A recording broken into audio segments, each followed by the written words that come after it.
My name is Reggie Howze, and this life is completely cyclical. So I'm back to where I started now. I started in the Lower Hill District, and I'm back in the Lower Hill District. As a matter of fact, when I look out my living room window, I'm looking at where I had my first job at 11 years old in a church. My mother had me cleaning the pews at a church. Work all day long, cleaning up each pew with Murphy's oil soap. Work all day long for a quarter. So anyway, a quarter in those days was a nice little piece of change, you know. But anyway, so I'm able to look right at that same little red church at the bottom of the hill where I started off at 11 years old, and now I'm almost 80. So progressing a little bit from, regressing a little bit from the time I was 11, going back to the time I was 3 or 4 years old, I lived we lived over top of a store. The store, the actual name of the store was called the Spotlight, but we called it Bill Davis after the name of the owner. The owner's name was Bill Davis. And in those days, this is back in 1948, the Hill District at that time was a very, very, very vibrant place. It was like New York, like Broadway, in the sense that it never slept. It was so exciting to me as a young child that I used to sneak out of the house when I was a kid, 4 years old, 5 years old. Can you imagine? Sneaking out of the house, going out opening up the kitchen window and going out and putting one leg on the next door building. And that's how close the houses were. And one leg on my building and shimmying down to the street with a pocket full of bingo chips.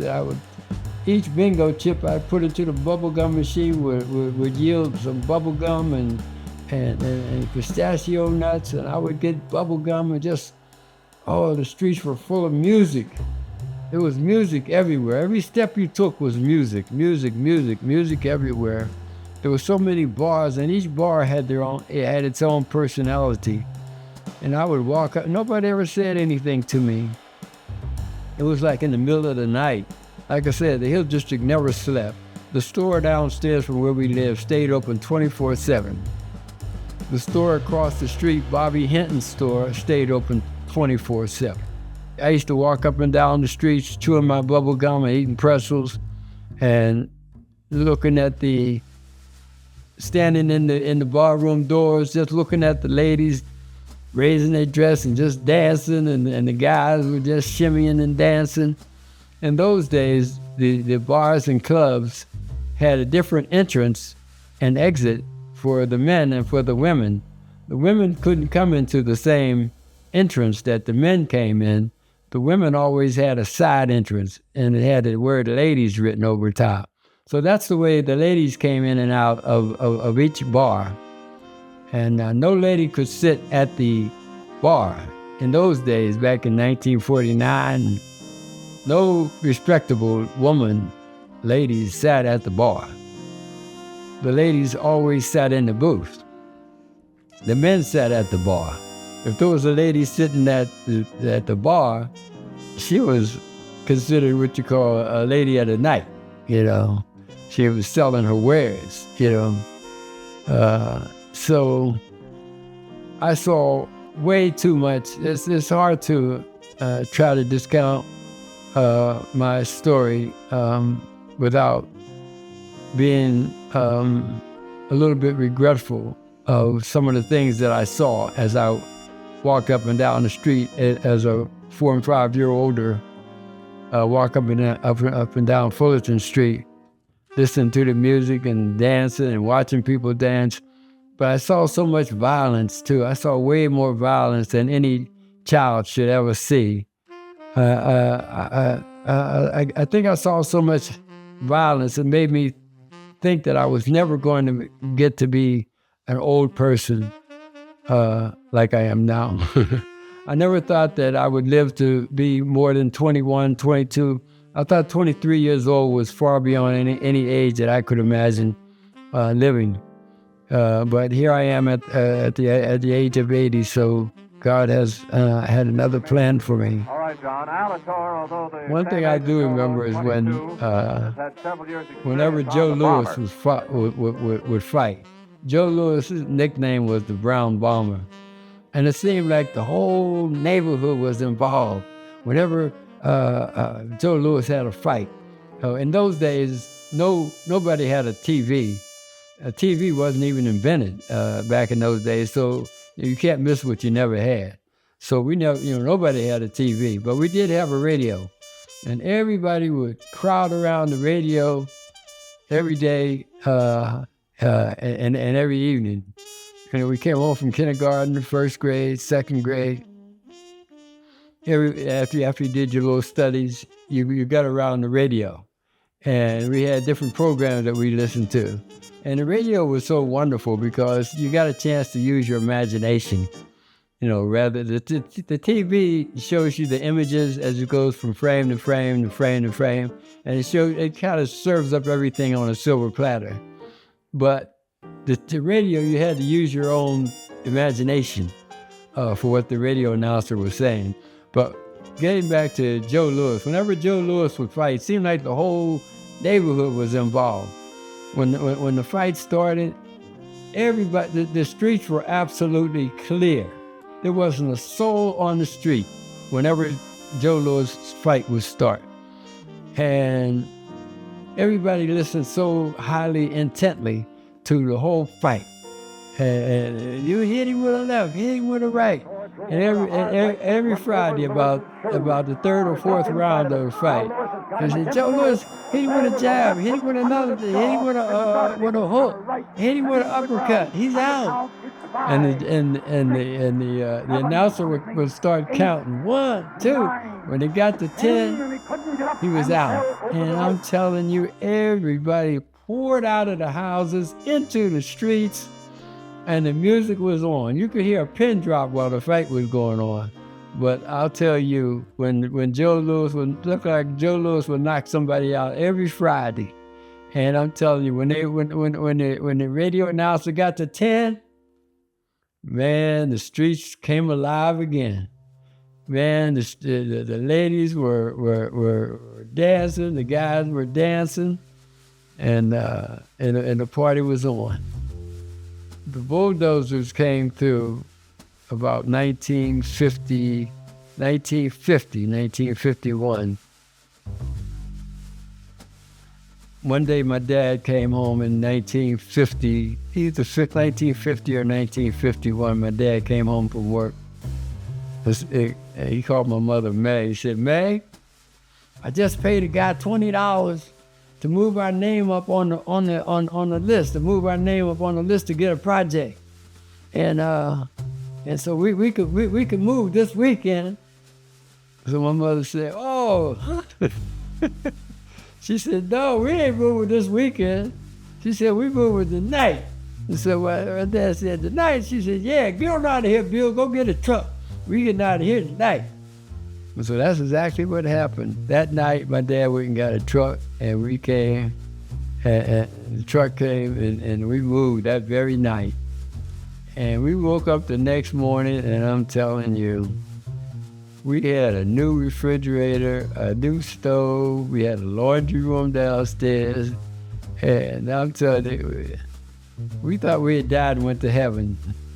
We didn't really realize that the chicanery, the trickery that the powers to be had tricked us out of moving from our old neighborhood to build the civic arena. I can remember as a young child, a newspaper came out one Sunday, and it had a special section in the newspaper, and the section was telling all the black people who lived in this Lower Hill District, that if they moved, that they could come back and everybody was going to have a nice house with a white picket fence around it. And so everybody was moving with the full intention that we would come back. But, it was never intended for us to ever come back. And so, but we were happy to move because life was so much different for us when we moved. We, in the old house where we lived at on 4th and Epiphany, we never had a refrigerator. We didn't have a refrigerator. In those days, nobody had a refrigerator. I tell you, in the past 50, 60, 70 years, times have, nobody had air conditioning. What was air conditioning? We never heard of such a thing. Nobody had a vacuum cleaner. Nobody had air conditioning. Nobody had a microwave. Nobody had a TV. So all that started around 1952 and so on and so on. I met August in the 3rd grade.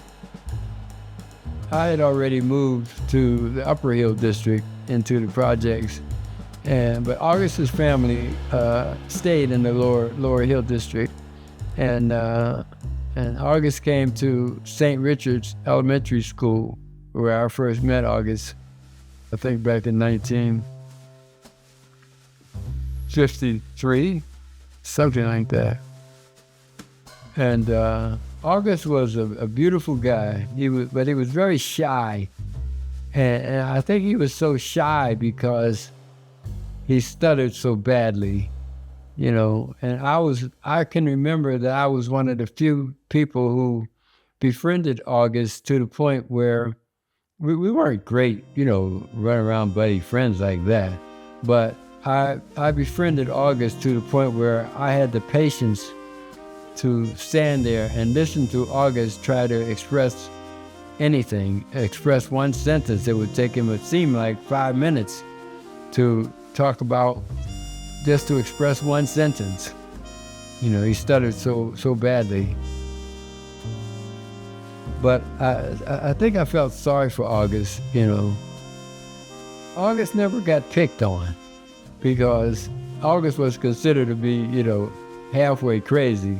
So nobody picked on, no matter how tough you were, you didn't pick on August because, you don't know what the outcome might have been. And so August and I went to school in the same classroom for 5 years, from the 3rd grade through the 7th grade. At some point in the 7th grade, August and his family moved away to the other side of town, to the south side of town, to an area called Hazelwood. But my last name began with H and August's last name began with K. So we sat very close to each other for 5 years. And in those days, you were seated alphabetically. So you sat pretty close to the same people day after day, year after year, from the kindergarten through the 8th grade. And so I got to know August fairly well because he sat so close to me. August always got A's on his paper. I never can recall getting a test score back where August didn't get an A. He always got A's. He was smart. And yet he never raised his hand to answer any question. I think because of his stuttering issue. So when I moved to Philadelphia later on and came back after August and Rob Penny had founded the Black Horizon Theater, I discovered that August no longer had a stuttering issue. And I learned that he had become a poet. And I also learned that once he started reciting his poetry publicly, his stuttering mysteriously all went away. And so I was very, very pleased about that. So I became a part of the Black Horizon Theater. I was one of the thespians. We took turns directing theater. We directed for 5 or 6 months, and then somebody else would direct the theater. So we performed Sonia Sanchez's plays. We performed Rob Penny's plays. I was also a singer. And so I sang background for Phyllis Hyman, who at the time, we never had a clue that she was ever going to become famous. But we were only kids, 18 years old, and had a lovely singing group within the theater group. And Phyllis Hyman was our featured singer. She was our lead singer. I acted in some of the plays, but I had never intended on being an actor when I joined the Black Horizon Theater. I don't know what I thought, but I was so turned around after Dr. Martin Luther King was murdered. I was so disillusioned with life. And, how could you kill the king of love? And so the king of love was dead. And so, anyway, I finally found my way back to Pittsburgh and joined the Black Horizon Theater. And in doing so, I myself became a somewhat of a thespian. But I realized at the time that I really didn't like acting because it was like an outer-body experience for me. So I started directing the theater. So I directed one or two of the plays, and then I moved to Los Angeles, California, where I stayed for 15 years. Yeah. So